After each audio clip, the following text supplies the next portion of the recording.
Kumalat ang usap-usapan tungkol sa nangyaring pangbabash kay Edo.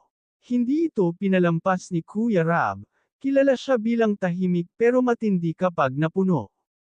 Habang nakaupo siya at nanonood ng live ni Dr. Love narinig niya ang mga detalye, kung paano tinira ni Dr. Love si Edo sa harap ng maraming tao, ginawang biro ang mga kahinaan nito, at tila walang pakialam sa epekto.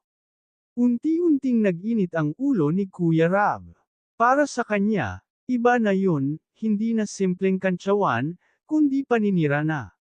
Napangiti lang si Dr. Love, tila hindi sineseryoso ang sitwasyon.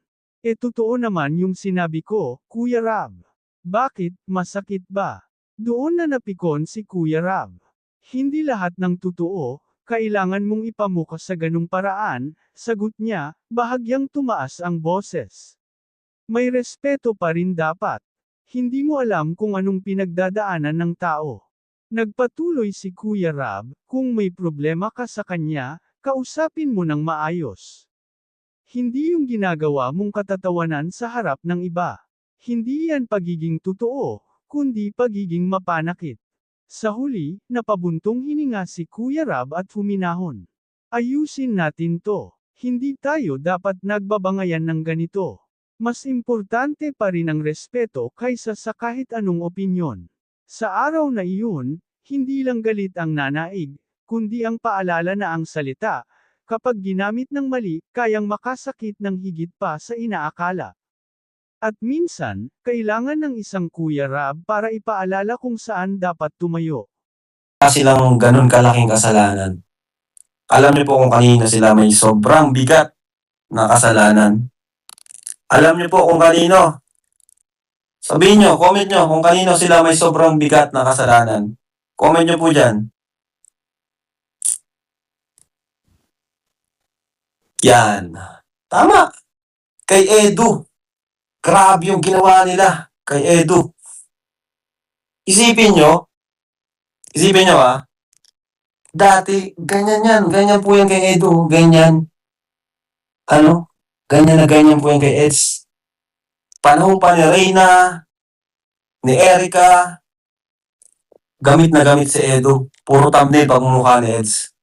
Hinahayaan namin, si Edu hinahayaan niya, sobrang bait na Eds. Sige, vlog mo ako. Alam ko, natatandaan niyo po yan, no? Kaya, grabe, ako mismo naiinis ako eh.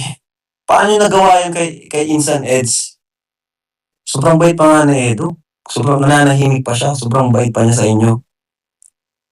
Isipin nyo panoorin niyo po yung mga dating video niyan. Dating video ng mga yan. Panoorin niyo po yung dating video ng mga yan. Si Edu, panahon pa ni Reyna. Gamit na gamit. Pinagkakitaan. Sabi pa nga nung isa, si Edu nagpayaman sa akin, si Boss Edu. Diba? Boss Edu pa ang tawag. Pero ngayon, boy na ang tawag. Yung boy nyo. Ay, sorry. So, kita nyo? Yung boy nyo ng tawag kay Eds. Pambihira naman. Anong klaseng pagkatao yung ganyan? Kasi kung may kasalanan naman si Eds, hindi kayo yung may karapatang magsiwalat yan sa public. Wala kayong karapatan. Para i-public yan, para ipahiya yung tao. Kung tunay kayong tao, tunay kayong kaibigan sa kanya, pagsasabihan nyo off-cam. Pagsasabihan nyo off-cam, kukorek nyo. Eds, bakit mo ginawa yun? Hindi yung ipapahiya nyo sa milyon-milyong tao, tapos, grabe di. Iba talaga. Kaya sabi ko, sa akin wala silang nagawang masama. Kay Edu sobra. Galit na galit si Ed sa totoo lang. Pero pinipili po yung maging tahimik. Hanggang ngayon nga, binabanatan pa rin nila si Edu eh.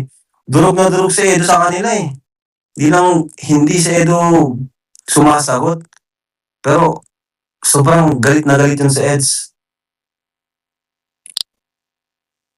Sa kabila ng lahat ng ginawa niya sa inyo, sa mga pagkukontent nyo sa kanya, panahon pa ni Reyna, ganyan ang igaganti nyo sa kanya? Oo, kung nagkamali siya, sabihin natin nagkamali. Kung totoo man nagkamali, oo, nagkamali na nga. Hindi kayong may karapatang ano yan,